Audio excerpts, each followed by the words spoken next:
कभी कभी दिल को झकझोर देने वाली घटनाएं जब सामने आती हैं तो हृदय बहुत ज़्यादा पीड़ा से भर जाता है।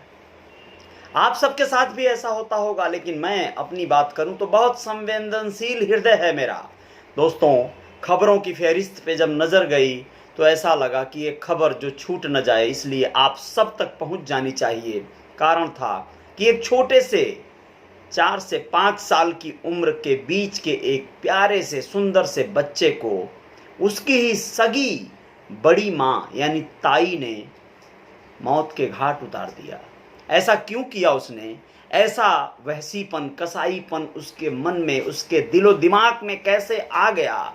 और उसने इतनी वाहियात हरकत करने के पीछे, इतना खूंखार कत्ल करने के पीछे अपने 14 साल के बेटे का सहारा लिया। अपनी ही देवरानी के बच्चे को उसने बकायदा दराती यानी एक तरह की भुजाली से, हंसिया से काट डाला। आप लोगों को बहुत ज़्यादा दुख हो रहा होगा, लेकिन ऐसी खबरें रुक नहीं रही, ऐसी घटनाएं थमने वाली नहीं। बस आप सबको जागरूक रहना होगा, सजग रहना होगा। नमस्ते, मैं हूं Ajay Sahni, star real reporter news के अपने पेज पे पुनः एक बार आप सभी का स्वागत, अभिनंदन।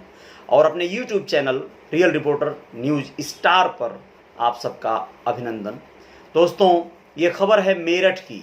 7 नवंबर को हुई 5 साल के बच्चे की हत्या का मामला है। गुरुवार शाम पुलिस ने खुलासा कर दिया।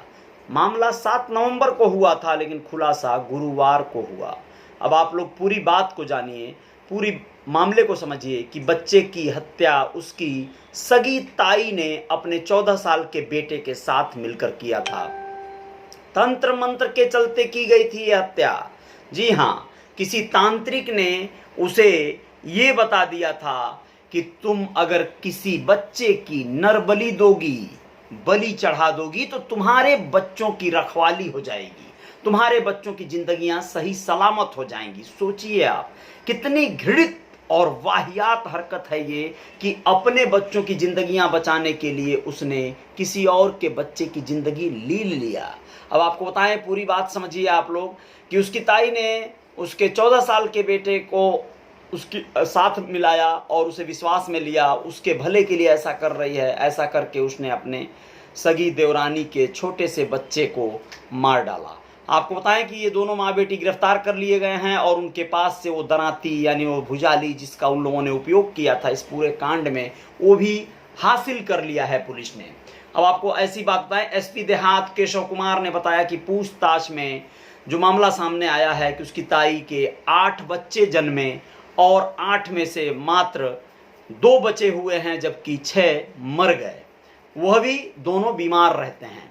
अब इस बीमारी से बचने के लिए, निजात पाने के लिए उसने कई जगह मशवरा लिया। खास करके ऐसे देहातों में ऐसे जाहिल गंवार जो लोग हैं, वह लोग डॉक्टरों से ज़्यादा वो लोग तांत्रिकों से मशवरा लेते हैं, सलाह लेते हैं, या अपने अड़ोस पड़ोस के लोगों से, जो लोग खुद भी जाहिल और गंवार और निकृष्ट होते हैं, उन्हीं लोगों से ऐसी महिलाएं राय मशवरा किया करती हैं। वहाँ पर उन लोगों को जो मशवरा मिला उसके अनुसार समझ लीजिए क्या होता है।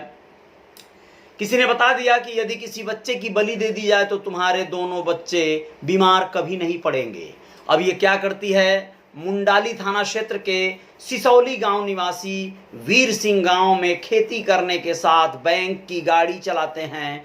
वीर सिंह का बेटा भानु प्रताप उर्फ बुद्धू, सोचिए कितना प्यारा और भोला सा नाम था उसका, 5 साल का था। 7 नवंबर की दोपहर 2 बजे वह बच्चा घर के बाहर खेल रहा था, तभी गायब हो गया।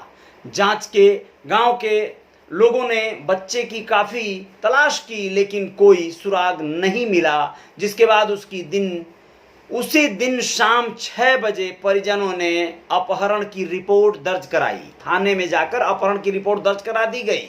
अब आप जानिए कि 8 नवंबर की सुबह बच्चे की लाश मकान के सामने ताऊ नरेश के भूसे के कोठे में मिलती है।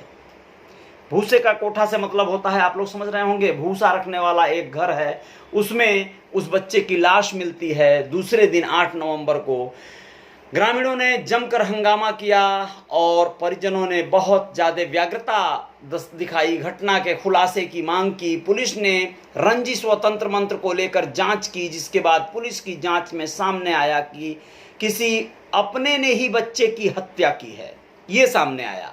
अब आपको पूरी बात समझिए। एसओ मुंडाली सुभाष सिंह ने बताया कि बच्चे की हत्या के मामले में बच्चे की ताई मुकेश पत्नी नरेश को गिरफ्तार कर लिया गया है। महिला मुकेश के 14 साल के बेटे को भी गिरफ्तार कर लिया गया है। आरोपियों से पूछताछ में पता चला कि घटना के दिन यानी 7 नवंबर को बच्चा घर के बाहर था, तभी बच्चे का ताऊ का बेटा यानी जो हत्या आरोपी है 14 साल का है, अपने घर उसे उठा ले गया। वहां पहले से आरोपी की मां मुकेश थी, बैठी हुई इंतजार कर रही थी। भूसे के कोठे में ले जाकर 14 साल के किशोर ने अपने चचेरे भाई भानु प्रताप के दोनों हाथ पकड़ लिए। जैसे ही बच्चा चीखने लगा तो आरोपी किशोर ने मुंह बंद कर दिया, जिससे बच्चा चीख भी न सका। तभी बच्चे की ताई ने दरांती से गला काट दिया। आप लोग समझ सकते हैं, कोई माँ, उसके अंदर एक ममता होती है, एक अलग तरह की करुणा होती है, जो स्वयं 2 बच्चों की माँ है, जिसके 6 बच्चे मर चुके हों, वह इतनी निर्दयी कैसे हो सकती है? कितना गलत कृत्य किया उसने, एक छोटे से बच्चे को काट दिया। जानवरों को भी लोग बलि देने से मतलब परहेज करेंगे इस तरह के मामलों में, लेकिन उसने ऐसा कृत्य किया।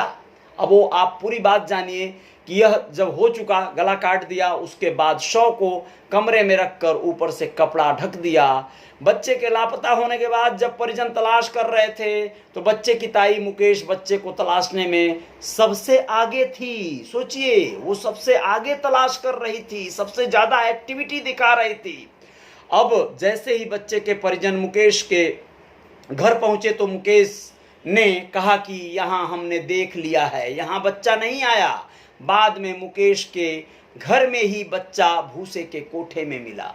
अब आप लोग सोचिए, पुलिस को तभी से संदेह था कि बच्चे की हत्या नजदीक की ही किसी व्यक्ति ने किया है। आरोपी मुकेश ने बताया कि मेरे पूर्व में 8 बच्चे जन्म लेने के बाद मर चुके हैं, 2 बेटे हैं, यह भी बीमार रहते हैं। 3 माह पहले किसी ने मंदिर में कहा था कि यदि बच्चे की बलि दे दी गई तो दोनों बच्चे बच जाएंगे। निर्दयता की हद हो गई, सारी हदें पार कर दी। सोचिए, अब उस महिला को, जिसका नाम मुकेश है, पत्नी नरेश, उसके पति का नाम नरेश है, उसे क्या सजा होनी चाहिए? आप लोग तय करिएगा, लेकिन कानून तो अपना काम करेगी। ऐसे निर्दयी माँ को अब सोचिए क्या मिला। क्या वो अपने बच्चों की देखभाल अब कर पाएगी? क्या उसका बच्चा जो 14 साल का है, नाबालिग है, ठीक है, वह जो है बाल सुधार गृह जाएगा और ये माँ जेल जाएगी। ऐसे में क्या अब वो अपने बच्चों का देखभाल और परवरिश कर पाएगी? अपराध से बचना होगा आप सबको इस तरह के घिनौने कृत्य और कुकृत्य से बचना होगा, वरना बहुत ज्यादा आपदाएं आपके सामने खड़ी होकर आपको ललकारेंगी और आप उनका सामना नहीं कर पाएंगे, उनका मुकाबला नहीं कर पाएंगे। आप लोगों को बहुत बहुत धन्यवाद, जो लोग भी अभी इस खबर पर बने हुए थे। उत्तर प्रदेश के मेरठ से ये खबर थी, और आप सब लोग बहुत बहुत अपना ख्याल रखिएगा, अपने बच्चों का ख्याल रखिएगा, परिजनों का ख्याल रखिएगा। कहीं भी आपदाएं, कहीं भी समस्याएं अगल बगल आपके भटक रही हैं, आप लोगों की सावधानियां, हमेशा सजगता बरकरार रहनी चाहिए। बहुत बहुत शुक्रिया, बहुत बहुत धन्यवाद। महेश्वर प्रसाद चौहान कह रहे हैं, बहुत दुख हुआ यह बात जानकर।